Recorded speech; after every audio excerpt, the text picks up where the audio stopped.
Sérgio, você acha que na maneira como acabou ficando no final, atende à expectativa do setor para esse futuro que você mencionou? Sim. E outra coisa que eu gostaria que você também abordasse, né? Você já até falou um pouco isso na sua intervenção inicial, mas que você abordasse também, fizesse uma fala para aqueles que ainda acham que vai haver dificuldades para se adaptar. Né? Se você enxerga alguma dificuldade para se adaptar a essa nova legislação, para as empresas, a fala que é muito usada, principalmente lá no plenário da Câmara, ali no final, a gente estava ali presente, houve essa fala, né? Que, porque as pequenas empresas do interior do país, né? Então, eu gostaria que você fizesse uma fala em relação a isso, até para tranquilizar aí. Olha, a Abrafarma reúne as maiores redes do Brasil, né? Então, nós temos as 30 maiores redes, 5.600 pontos, eu estou em 500 municípios. Eu não tenho capacidade para falar acerca da pequena farmácia. Nem vou aqui defender se nós temos que ter menos farmácias ou não. Esse eu acho que é um outro debate. Claro. Mas, assim, esse é um típico negócio de pequenas margens. Então, você pega uma Abrafarma, ao final, depois que você fatura 30 bilhões, essas redes todas juntas, e ao final você vai ter um lucro líquido de 2,5%. Empresas muitíssimo bem organizadas e grandes têm lucro de até 4%. Então, mas isso não é um privilégio brasileiro, é um privilégio assim, do comércio mundial. Trabalha-se com poucas margens. A margem do medicamento hoje nos Estados Unidos é menos de 1%, 0,93%.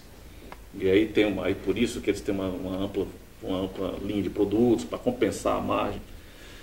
Então, eu estou querendo dizer com isso que quanto menor for a empresa, mais dificuldade natural essa empresa terá para sobreviver num mercado que é um mercado de baixas margens e de grande competitividade. Então, isso não é uma questão que tem a ver com a lei. É uma questão que tem a ver com a maneira, o formato como o negócio é montado. Né? E à medida que você cada vez mais compete em margem, né, em desconto, e há uma tendência de que no Brasil, havendo mais acesso, hoje, para você ter uma ideia, nos Estados Unidos, 80% da dispensação médica é de genérico, que deixa 1% de margem, ou menos. Então, é um valor muito pequeno. Então, para você conseguir manter um estabelecimento que seja rentável ao mesmo tempo e mantenha todos os custos pagos, inclusive o salário do farmacêutico, que nos Estados Unidos é de 8 a 10 mil dólares mês, né? Você tem vendas muito maiores que as vendas brasileiras, você tem que enfrentar essa realidade comercial. Então, há uma discussão, realmente, há uma preocupação da pequena farmácia. E eu já tenho recebido, a minha caixa de e-mail já foi inundada desde semana passada, e do jeito que eu imaginava, né? Assim como a Abrafarma assumiu a frente do processo de negociação, e algumas vezes estavam sozinhos, né? Negociando em nome do setor, agora eu tenho que dar respostas para o setor. Então, assim, eu diria que, primeiro, tem que ser uma empresa que queira sobreviver nesse mercado, tem que ser muito bem gerida e tem que aderir à legislação. A legislação fala farmacêutico tempo integral, a legislação acrescenta, através dessa nova lei, uma série de serviços, inclusive, que você pode utilizar e praticar na loja, que pode trazer mais rentabilidade, mais receita. Exatamente. Então, assim, no final, eu acho que cabe depois um debate de como esse mercado vai se compor e de como as coisas vão acontecer. Agora, eu também não acredito, isso aqui não tem uma apologia à melhora da grande, ou só a grande sobrevive, de jeito nenhum. Mas eu acredito que um estabelecimento, até um determinado nível financeiro, ele é insustentável mesmo, se nós formos assim, se a pequena farmácia tiver que seguir toda a regra e tiver que pagar todos os impostos e fazer tudo, e nós temos que lutar por esse mercado formal, muita gente sai do mercado. Não por essa lei, porque tem que ser mesmo, porque você só consegue, infelizmente, sobreviver a partir de um determinado nível com essas margens tão baixas. Então há uma questão econômica importante, não é o projeto que está discutindo, acho que o projeto é totalmente meritório, ele vem num momento em que acrescenta valor, como eu falei, à realidade que existe, mas eu imagino que algumas empresas que não se adaptarem se excluirão no mercado. Eu faço essa pergunta até porque, do nosso ponto de vista, hoje já é necessário a maior parte das medidas que tem na legislação que a gente acabou de discutir. E Além disso, a legislação nova proposta, ela ainda acrescenta, como você já colocou, acrescenta a possibilidade de fazer de prestar outros serviços. Então, muitas vezes a pequena farmácia ela tem uma margem pequena com medicamento, mas ela de repente ela pode trabalhar inventando novas maneiras de agradar o seu cliente ou de atrair as pessoas para um serviço de saúde ou prestar novos serviços de saúde, que é o que o texto, inclusive, abre essa possibilidade, até entendendo que tem que realmente haver esse pensar do tamanho do negócio e para que lado que ele pode ir, dependendo do tamanho dele. E também, de um outro lado, também desmanchar esse discurso fácil. Porque é o mesmo discurso da época que foi lançado o projeto lá atrás, em 94, quando lançou o projeto da Marlos Pinto, o discurso básico era esse. Não havia farmacêutico suficiente, mas o discurso principal é que as pequenas farmácias não podiam manter um farmacêutico durante todo o horário de funcionamento. E a gente vê que isso hoje já não é a realidade do Brasil, mesmo nos lugares mais recônditos. Deixa eu colocar uma realidade, que sai um pouco só da nossa discussão, mas tem a ver com a nossa discussão, que é o problema, se você pegar a estatística, né, da sobrevivência de pequenas empresas no Brasil, que abrem e fecham, né, mesmo o Sebrae, você vai ver que ela vai de 80% a 90%. Se você pegar um cidadão que tem algum recurso, ele fala, eu vou abrir uma pizzaria, entende? 96% vão falir. Entende? Então, é evidente que você tem que pensar de uma forma mais ampla, entende? Então, por exemplo, o estabelecimento na Espanha, o estabelecimento farmacêutico é dirigido por farmacêutico, tá certo? É individual. Então, o proprietário é o próprio responsável técnico. Por exemplo, isso é um mecanismo de saída, né? Você poderia pensar nisso. A outra questão é que nós temos que avançar numa visão de saúde pública, entende? Quer dizer, se você tem um direito cidadão, o sujeito quer vender ao mesmo tempo outros produtos de empório, de armazém, ou de higiene, sei lá, dentro da farmácia, mas ele também quer vender medicamentos. Só que o medicamento, a farmácia, o objetivo central dela é servir a saúde pública e o medicamento é um insumo para a saúde, para a vida. Então, se você quiser qualificar esse atendimento, porque para vender um montão de outras coisas na farmácia, também o cidadão não concorre com o grande comércio, que hoje está nos grandes supermercados e em outros estabelecimentos comerciais complexos. Então, o que acontece é o seguinte, de um lado, você tem que ter assistência farmacêutica nas cidades pequenas, que esse também foi um grande debate nosso, né? Garantido pelo poder público, de alguma forma, para pequenas cidades, para cidades médias, né? Tem que ter o farmacêutico na farmácia e estender os serviços, como você falou, Pedro. E, ao mesmo tempo, evidentemente, ele se acostumar com essa nova ideia, entende? E garantindo que também ele vai ser valorizado com isso. Então, eu entendo que isso foi um salto de qualidade em termos de saúde pública. Algum tipo de consequência sempre vai ter, quando você tem uma lei nova, inovadora e voltada para a saúde pública, você vai ter que fazer ajustes no processo, que certamente, inclusive, terão que ser feitas em alguma regulamentação. Mas eu acho que o que importa é o salto de qualidade que foi dado.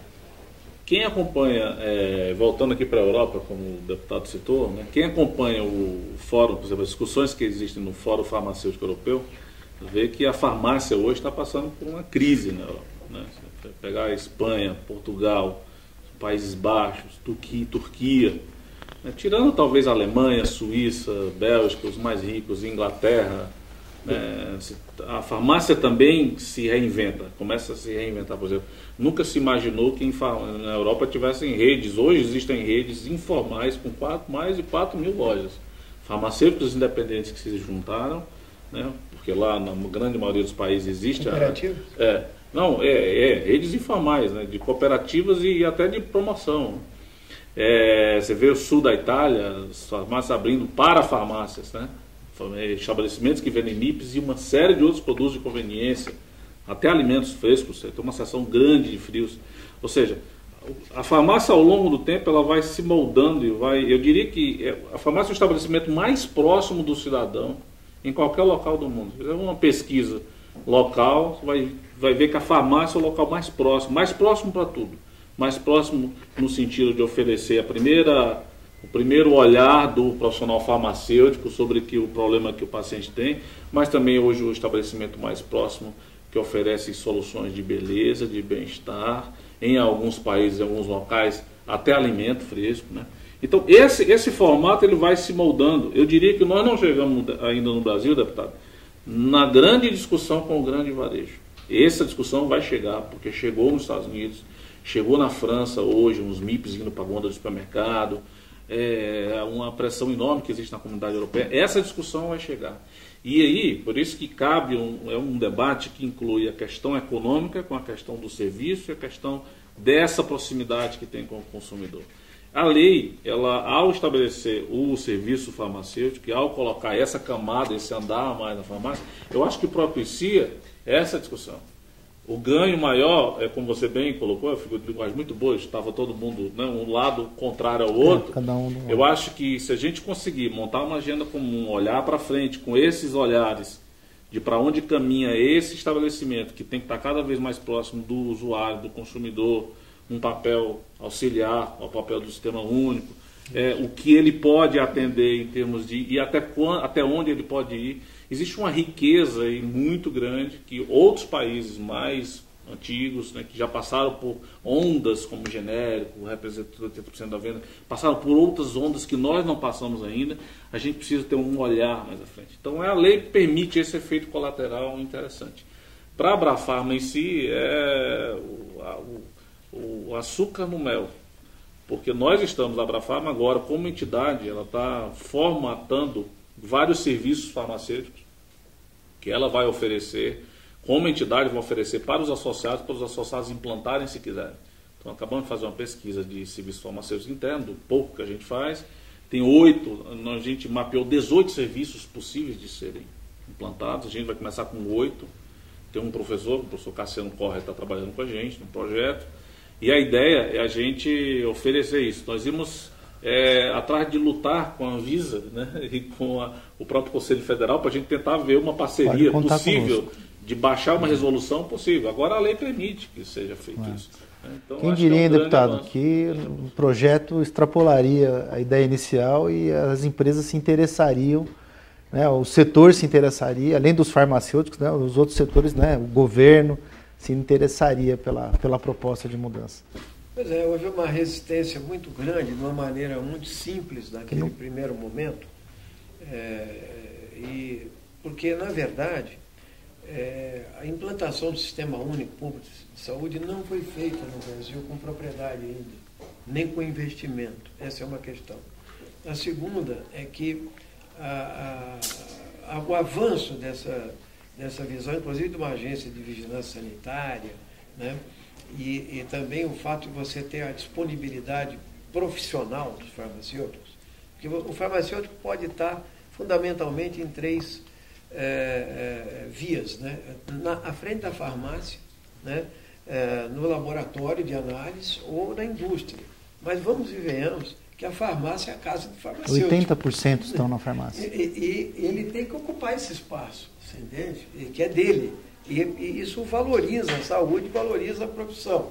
É verdade que, inclusive, quem participou da negociação não foi só a Abrafarma, mas ou vocês estavam representando também os pequenos, que estiveram muito tempo na resistência ao projeto. Então, isso E no final fecharam também um acordo para que o texto... Acordaram com sim, a BC-Pharma teve na última. Em todo o debate final. Então, também é irresistível essa visão de avanço da saúde pública, do direito de assistência farmacêutica e etc.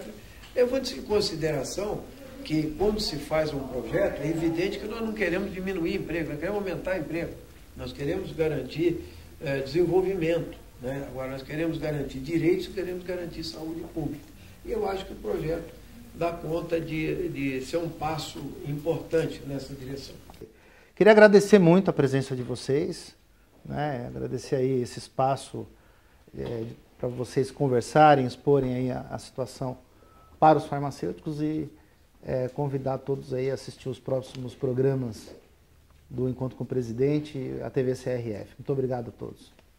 O Senado Federal aprovou por unanimidade esse projeto de lei de iniciativa dos nossos farmacêuticos, que tem como objetivo prestar melhor serviços à nossa sociedade e principalmente ter esse estabelecimento como um estabelecimento voltado para a saúde pública.